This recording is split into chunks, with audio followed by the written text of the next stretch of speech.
Hello everyone. Deepavali സ്പെഷ്യലായി നമ്മൾ home made soil clay കൊണ്ട് ഉണ്ടാക്കിയ ഹാൻഡ് മെയ്ഡ് ചിരാതിൻ്റെ അലങ്കോല പരിപാടികളാണ്. പക്ഷേ പെയിൻ്റ് അടിക്കാൻ നോക്കിയപ്പോൾ പെയിൻറ്റ് കാണാനില്ല. നമ്മൾ തോറ്റ് പിന്മാറിയില്ല. തൽക്കാലം പഴയ ഒരു പൗഡറും കുറച്ച് ഫെവിക്കോളും വെച്ച് തൽക്കാലം ഒരു പെയിൻ്റ് ഉണ്ടാക്കി. സംഭവം വലിയ കുഴപ്പമൊന്നുമില്ല. തൽക്കാലത്തെ ആവശ്യം നടന്നിട്ടുണ്ട്.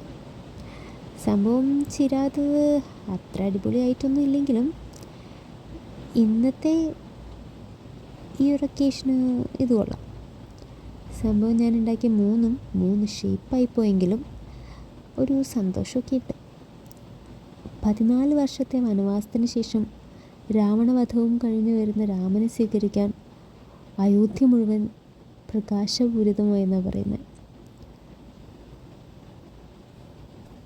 തിന്മയ്ക്കെതിരെയുള്ള നന്മയുടെ വിജയത്തെ പ്രകാശം കൊണ്ട് വരവേൽക്കുക എന്നതാണ് ഇതിൻ്റെ ഒരു ബാക്ക് സ്റ്റോറി.